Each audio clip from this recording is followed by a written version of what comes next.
আসসালামু আলাইকুম। আশা করি সবাই ভালো আছেন। আলহামদুলিল্লাহ, আমিও ভালো আছি। তো আজকে আপনাদের জন্য নিয়ে আসলাম গরুর ভুঁড়ির রেসিপি। তো অনেকেই এই ভুঁড়িটা খান না বা খেতে চান না, বা আপনারা অপছন্দ করেন।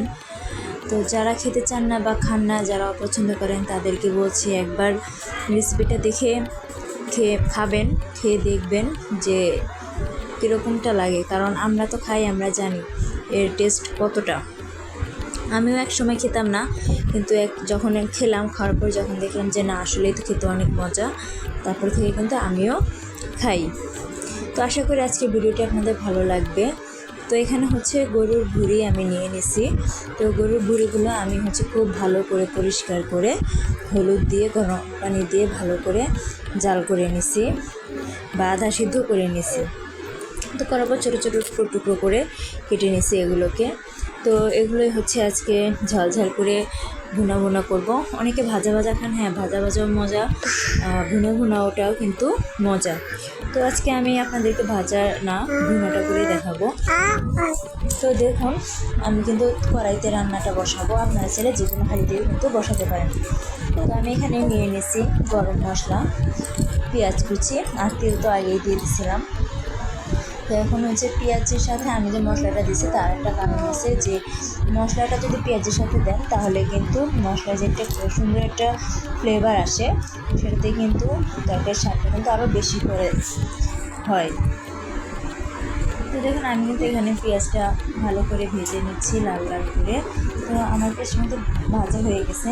আমি এখানে সামান্য পরিমাণ পানি দিয়ে নিতেছি, যাতে আমার পেঁয়াজটা কালো না হয়ে যায়। তো এখন দিয়ে দিচ্ছি আমি একে করে মশলাগুলো। তো প্রথমে দিয়ে দিচ্ছি আদা বাটা, রসুন বাটা, জিরা বাটা, যেগুলো সবসময় দেওয়া হয় সেগুলোই দিলাম। এখন দিচ্ছি পরিমাণ মতো লবণ বা স্বাদ মতো লবণ। এরপর দিচ্ছি ধনিয়ার গুঁড়া, জিরার, হলুদের গুঁড়া, দিয়ে দিচ্ছি ঝাল অনুযায়ী মরিচের গুঁড়া। ভুঁড়ি কিন্তু ঝাল ঝাল হলে খেতে কিন্তু অনেক মজা লাগে। আর এখন দিয়ে দিচ্ছি গরম মশলার গুঁড়া। তো এগুলো দিয়ে এখন সবগুলো একসাথে ভালো করে কষিয়ে নেব।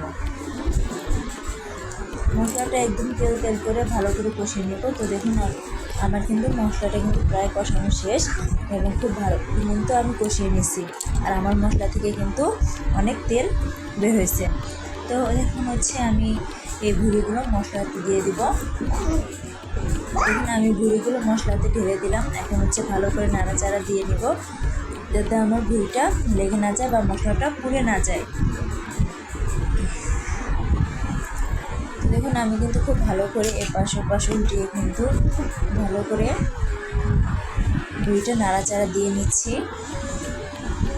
তো যারা টাটকা ভুঁড়িটা রান্না করে খেতে চান তাদেরকে বলবো আমার রেসিপিটা ফলো করেন, তাহলে আপনারা কিন্তু টাটকাটাই খেতে পারবেন। আপনাদেরকে এটা আর বাসি করে খেতে হবে না। অনেকেই আছে যে একদিন সব মশলা দিয়ে চাল দিয়ে রেখে দেন, এরপরের দিন ভুঁড়িটাকে ভাজা ভাজা করেন। তো আজকে আমি যেভাবে রান্না করতেছি, আপনারা চাইলে কিন্তু এই রেসিপিটা কিন্তু ফলো করতে পারেন। দেখুন, আমি প্রথমে কষানো করার জন্য এখানে তো দেখুন, আমার কিন্তু ভুঁড়িটা এখন বলক উঠে গেছে। তো ভুঁড়িটা সেদ্ধ হতে কিন্তু অনেকটা সময় লাগবে, যার কারণে আমি ভুঁড়িটা কষানো হওয়ার জন্য কিন্তু বেশ পরিমাণে পানি দিছি বা অনেকটাই পানি দিছি। দিয়ে এখন খুব ভালো করে আমি ভুঁড়িটাকে জাল করে নিচ্ছি বা কষিয়ে নিচ্ছি। তো এই পানিটা যখন শুকিয়ে যাবে, তো দেখুন এই পানিটা কিন্তু শুকিয়ে আসছে, তখন কিন্তু আমাকে আবার পানি দিতে হবে। তো এটা ঝোলের পানি। আপনারা চাইলে এখানে গরম পানিও কিন্তু ব্যবহার করতে পারেন। গরম পানিতেও কিন্তু টেস্টের কোনো পরিবর্তন হবে না।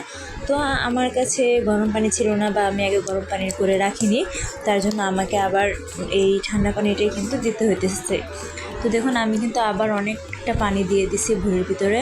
তো এই ভুঁড়িটা এখন যে পানিটা দিলাম, এই পানিতে কিন্তু পুরো ভুঁড়িটা কিন্তু সিদ্ধ হয়ে যাবে এবং খেতেও কিন্তু অনেকটাই মজা লাগবে। তো দেখুন, আমি কিন্তু ভুঁড়িটা ভিতরে পানি দেওয়ার পরে এখন ভালো করে একটু নাড়াচাড়া দিয়ে নিচ্ছি, যাতে আমার নিচে পুরো না ধরে, সেদিকে কিন্তু ভালো করে খেয়াল রাখতে হবে। তো দেখুন, আমি বেশ অনেকক্ষণ পর আমি আবার এখন নাড়াচাড়া দিচ্ছি। দেখুন, আমার কিন্তু ভুঁড়ির পানিটা টেনে গেছে, সামান্য পানি আছে। এখন আমি ভালো করে নাড়াচাড়া দিতে দিতে এটাকে শুকিয়ে ফেলবো বা পানিটা টেনে যাবে, তখন নামিয়ে নিব।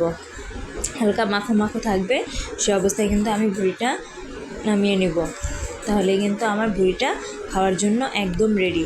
তো আপনারা চাইলে করতে পারেন, সেই ভুড়িটাকে আপনারা একটা তেলের কড়াইতে দিয়ে ভাজা ভাজা করে নিলে কিন্তু খেতে কিন্তু মন্দ হয় না, গরম ভাতের সাথে খেতে কিন্তু বেশ মজা হয়। তো দেখুন আমার ভুড়িটা কিন্তু হয়ে গেছে, আমি একদম ভুনা ভুনা করে নামিয়ে নিছি। দেখতেও যেমন লোভনীয়, খেতেও কিন্তু অনেক মজাদার। আপনারা চাইলে কিন্তু গরম ভাতের সাথে এরকম টাটকা ভুড়ি রান্না করে খেতে পারেন, খেতে কিন্তু মন্দ না। ভুড়ির যে একটা গন্ধ আছে, সে গন্ধটা কিন্তু একদমই পাবেন না। আমি যেভাবে রান্না করলাম, আপনারা চাইলে কিন্তু আমার রেসিপিটা ফলো করতে পারেন। ধন্যবাদ।